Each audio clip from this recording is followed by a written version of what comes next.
یہ واقعہ رسول اکرم صلی اللہ علیہ وآلہ وسلم نے اپنی امت کو سنایا تاکہ ہمیں اللہ تعالیٰ کی رحمت اور خوف الہی کی حقیقت سمجھ آ جائے۔ یہ ایک ایسے شخص کا واقعہ ہے جس نے اپنی پوری زندگی میں بہت زیادہ گناہ کیے تھے۔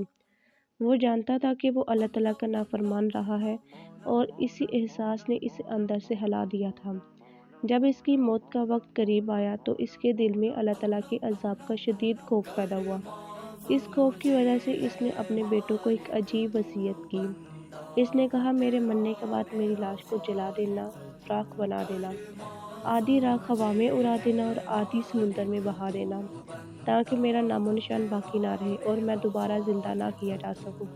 یہ سوچ دراصل غلط تھی کیونکہ اللہ تعالیٰ ہر چیز پر قادر ہے، لیکن اس شخص کی نیت یہ نہیں تھی کہ وہ اللہ تعالیٰ کی قدرت کا انکار کرے، بلکہ وہ اللہ تعالیٰ کے خوف سے کانپ رہا تھا۔ جب وہ مر گیا تو اس کے بیٹوں نے اس کی وصیت پر عمل کر دیا۔ اللہ تعالیٰ نے سمندر کو حکم دیا کہ جو ذرات اس میں ہے وہ جمع ہو جائے، اور خشکی کو حکم دیا کہ جو ذرات اس پر ہے وہ جمع ہو جائے۔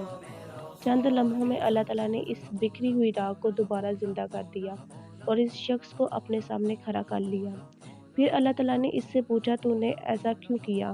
اس بندے نے جواب دیا، اے میرے رب، میں نے یہ سب تیرے خوف کی وجہ سے کیا تھا، تو سب کچھ جانتا ہے۔ بس یہی بات تھی۔ اللہ تعالیٰ نے اس کے دل کا حال دیکھ لیا اور اس کی ندامت دیکھ لی اور اس کے خوف کو قبول فرما لیا، چنانچہ اللہ تعالیٰ نے اسے بخش دیا۔ یہ واقعہ ہمیں سکھاتا ہے کہ اللہ تعالیٰ کی رحمت صرف ایک چیز چاہتی ہے اور وہ ہے سچی ندامت۔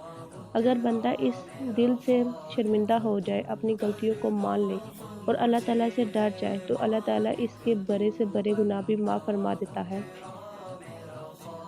یہ واقعہ یہ بھی بتاتا ہے کہ کوئی جسم جل جائے، راکھ بن جائے، سمندر میں بہا دیا جائے یا مچھلیاں کھا جائیں، اللہ تعالیٰ کے لیے اسے دوبارہ زندہ کرنا کچھ بھی مشکل نہیں۔ خوف الہی کے 3 درجے ہوتے ہیں۔ پہلا درجہ عذاب کے ڈر سے گناہ چھوڑ دینا، یہ اہل تقویٰ کا مقام ہے۔ دوسرا درجہ یہ ڈر کر کہ کہیں اللہ تعالیٰ ناراض نہ ہو جائے، یہ اہل محبت کا مقام ہے۔